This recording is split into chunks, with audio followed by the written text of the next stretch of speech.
The underlying theme or the overarching energy that you received. It's the Ten of Pentacles upright.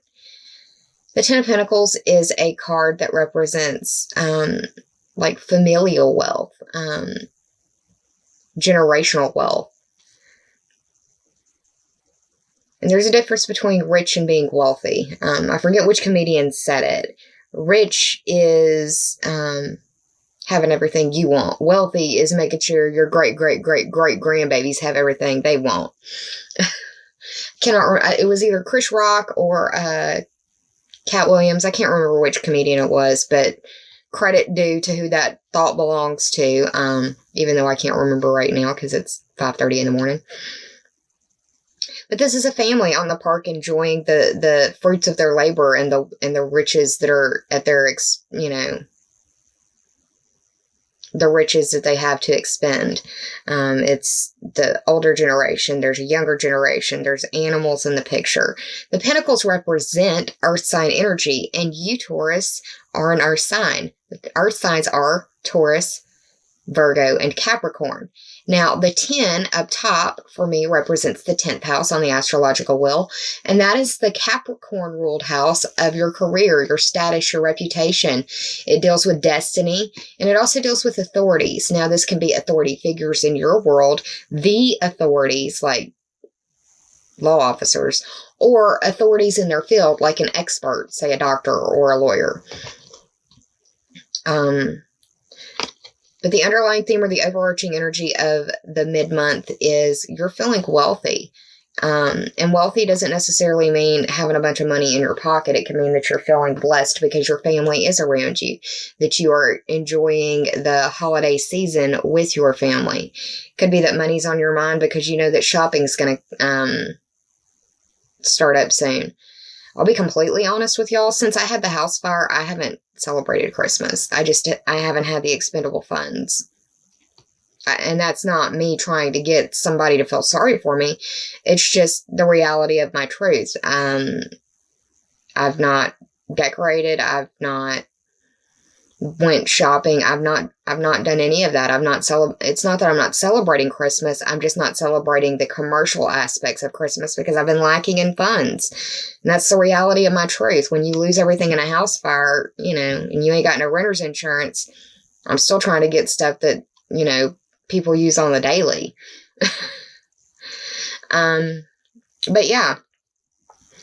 Money could be a big factor for you. If it's not money, then it's resources that you would expend on another living person or another thing, like your time, your love, your devotion, those types of things. But being the 10, this is the most that you'll have. This is the most pentacles you'll have in this deck. This is your coffers are full. Let me put it like that. It may not be that you win the lottery or anything, but you're feeling as though you're okay and everything's going to be okay.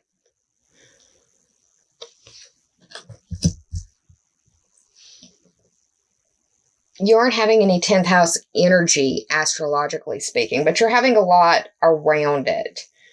9th, 10th, and 11th. So, 8th, 9th, and 11th. You don't really have a lot of 10th house energy, but, the first card, or the present situation that I pulled for you, is the Sun card, and it's a major arcana. This is the 19th card of the major arcana. 1 + 9 is 10. Speaking again to that Capricorn ruled house of your career, status, reputation, authorities, and dealing with destiny. William Shakespeare said, all the world is a stage, and I consider the 10th house the stage that you approach the world on and how the world knows you.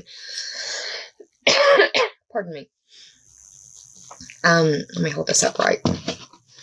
The Sun card represents the Sun. The Sun for you right now is in the 7th house and will move into the 8th house on the 21st or 22nd of the month. The Sun is the ruling luminary of Leo, so you may be dealing with a Leo.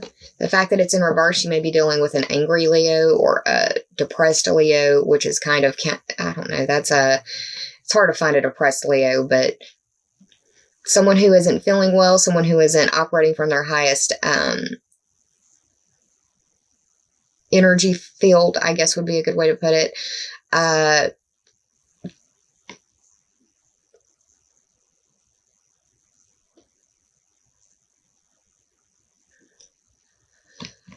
The sun represents self-expression.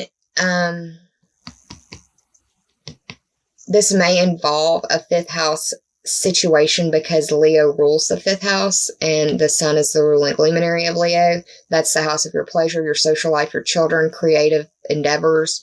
It's also the house of romance and dating, falling in love. The sun card upright means success and fulfillment, but the fact that it's in reverse could feel like you don't feel fulfilled in some way. You or this sun energy person, Leo, with the sun being in Scorpio, it may be a Scorpio. Just really depends, Taurus. It could be that you're feeling tired as well because of this full moon that's about to come up. Whenever I see the sun in reverse, I think low, like physical energy as well.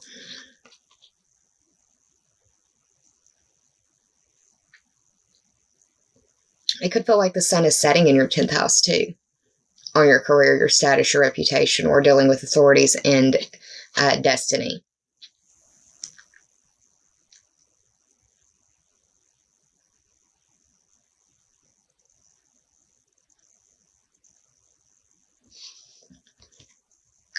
You could feel like the rug has been pulled from underneath of you as well. With this supermoon that's coming up underneath of you, just because this full moon is at 22 degrees. That's a very powerful degree. It's a supermoon. It's going to be the biggest supermoon that we've had in over 70 years. So it's going to be powerful. It's going to be powerful. And it hurts my heart that sun is in the reverse. I've got a Taurus moon. The second card that I pulled for you that represents the past is the Seven of Wands in reverse. And I like that this is in reverse because I feel like these wands are just kind of evaporating or falling away or it not being a big deal. The past, for what this says for me, and this is just for me because I have a Taurus moon, is in the upright, this is defending your ground. And for me, this is very much a debate card. And I did a lot of debate.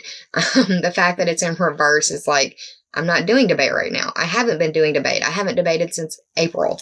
And that was when I went to nationals. That's just me personally. But yeah, this is defending your card, defending your stance, or defending your card, defending your ground, defending your stance, defending your ideas. The fact that it's in the past means that this is something that if it hasn't happened yet, it's going to soon be happening and will be a part of the past by the end of the month. The 7 represents for me the Libra ruled house of your partnerships, how you identify with others, how you learn about yourself through those partnerships. It's counseling and it's dealing with open enemies.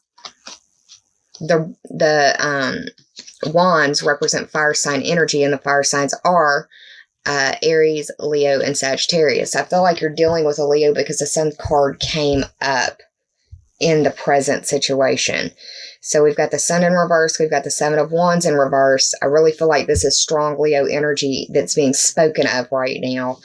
The third card that you have, which is the obstacle, and this is in the upright, this is the 6 of Pentacles. I think of Libra whenever I see this card because of the scales. And that's their, like the Scorpio has the scorpion and the Aries has the ram. The Libra has the scales.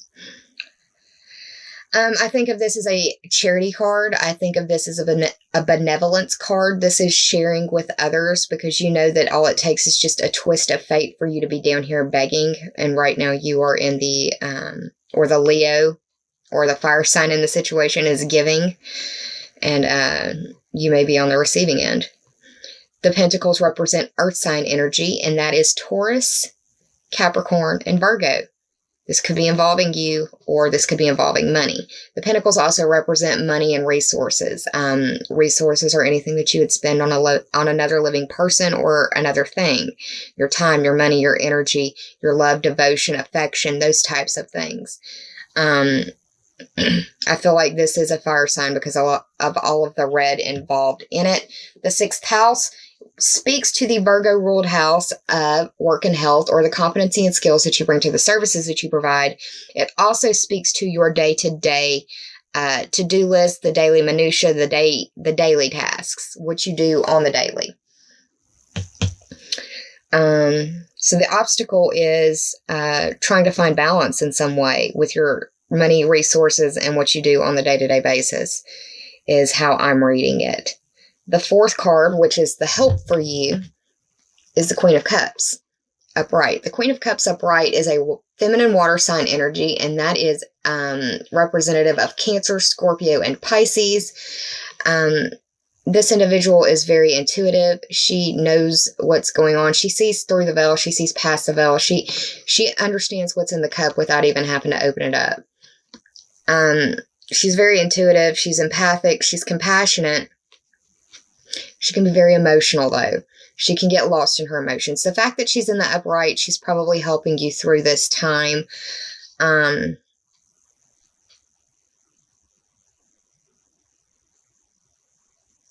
She could be reflecting on her own experiences, trying to help you through this period. But she sees the bigger cycles of life. She sees the coincidences as more than a coincidence. She notices the synchronicity. She may not know how to act on it, but she's gifted in some way. She may not know it, but she has talents or gifts, especially in the spiritual realm, possibly even healing, where she might not know her strength, but she's helping you out. She's definitely crowning the reading as a serious help for you in the situation. The Queen of Cups, once again, feminine energy, Cancer, Scorpio, Pisces. The final card, which could be the possible outcome for you, is the High Priestess in reverse. This is another major arcana card. You receive 2 major arcana cards out of the 6 that were pulled for you. So it could feel like you don't have a whole lot of say in what's going on. You're more reacting than being proactive. The High Priestess is the 2nd card in the major arcana, which represents the Taurus ruled house of your money, your possessions, your earning ability, and your self-esteem. It's the house of your values. Anything you could point to and say, that's mine, it would probably qualify or classify as a 2nd house item. The High Priestess as a card represents the moon, and we're having the full moon in the 2nd house. We've got the sun and the moon representative card right next to one another in reverse.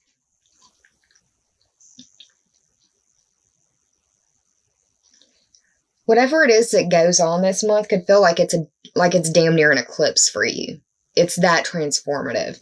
And I say that because of the way this is laid out. You have a lot of you've got the present, the past, and the possible outcome in the reverse, and everything else is upright. So you've got the obstacles in the upright, and the help is in the upright, and the underlying theme is in the upright. The underlying theme being the 10 of Pentacles.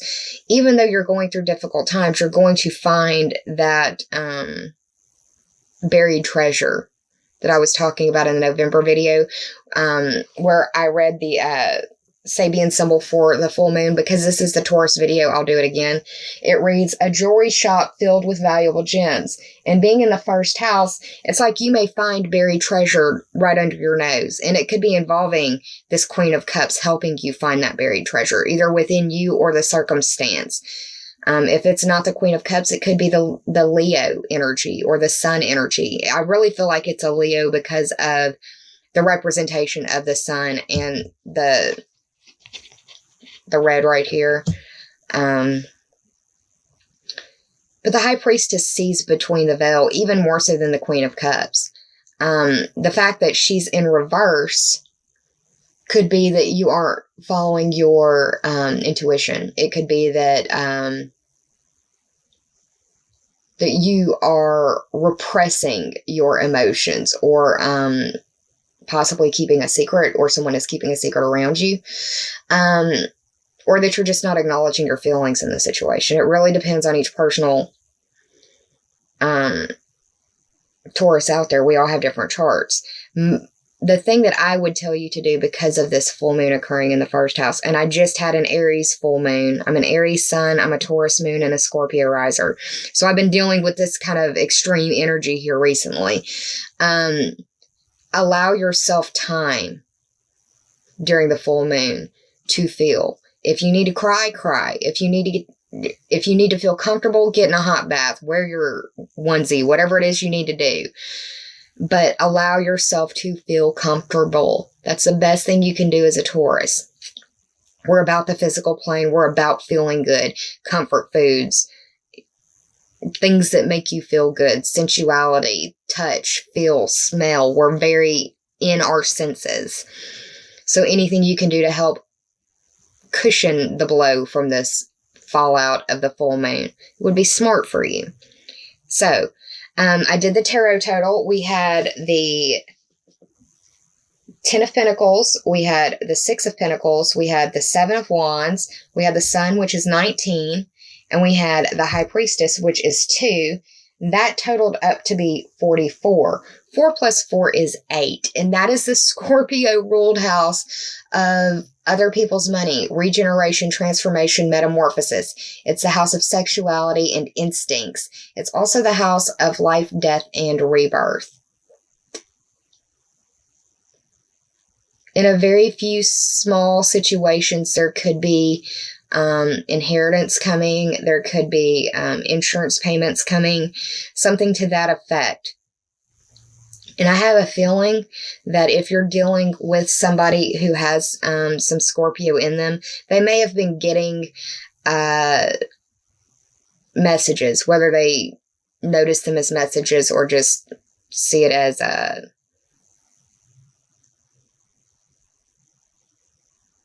what's the word I'm looking for? A bright idea or something like that. The Scorpio, I know I've been getting a lot of messages recently. And some there's been nothing I can do about. It's just, I'm having to learn how to deal with messages that I get that there is absolutely nothing I can do about. And that's difficult for me because I'm a fixer. So yeah, 8th house, Scorpio. The sun is in, well, your 8th house, Taurus, is Sagittarius. That's the zodiac sign for the 8th. But Scorpio rules the 8th. Yeah, that's what I've got for that. Let me see. Your first oracle card is self-initiation. This could be a self-start point. This is the 12th card of the 70 card deck of the Journey of Love deck from Elena Fairchild. The 12th house for me is a house, well, when I see the 12, I think of the 12th house. And that is the house of your limitations, your secret enemies, your secrets that you keep from yourself. It's the secrets in your dreams. It's repression. It's karma. It's self-undoing. This really does feel like it's a rebirth situation for you or someone else close to you.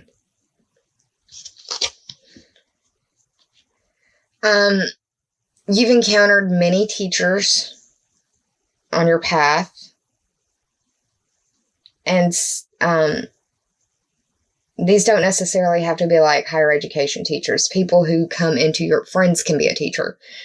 But these interactions, some have come and gone quickly, but you feel the lessons that they've left on your life path, even if they've already moved on to somewhere else. But the biggest message that you can get from this card is that the biggest teacher in your life is life and love itself. Love of life. This is a very fiery card. Very fiery. This is actually the artwork is the face or the back card for this deck.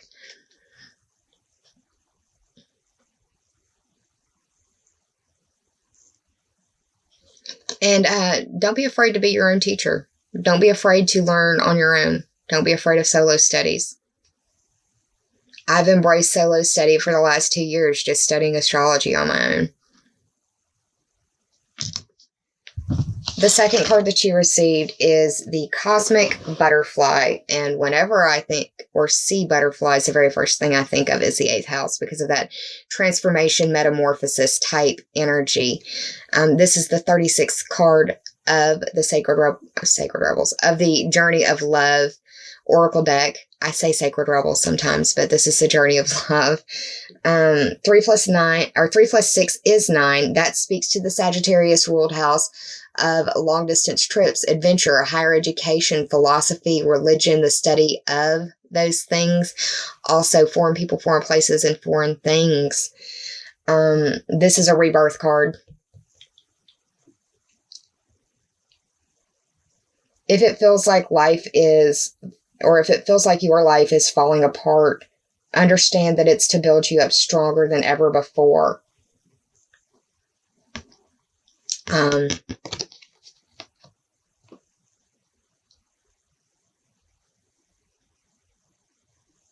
I love the sunrise in the background.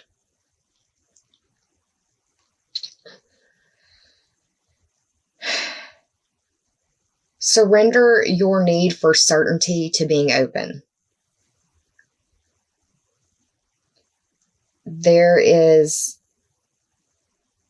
for some of you, the blessing of a possibility of a lifetime coming to you. It could feel very destined. But the overall energy of this card is that you need to embrace life and relish in your enlightened path. Taurus, it's going to be emotional for you in the mid-month. It's just the way that it is. Breathe, baby, breathe. Employ your self-care measures. Be kind to yourself and others because we're all going through very specific trials in our world that some of us may never speak about to another living soul. Also, I'll be around in December for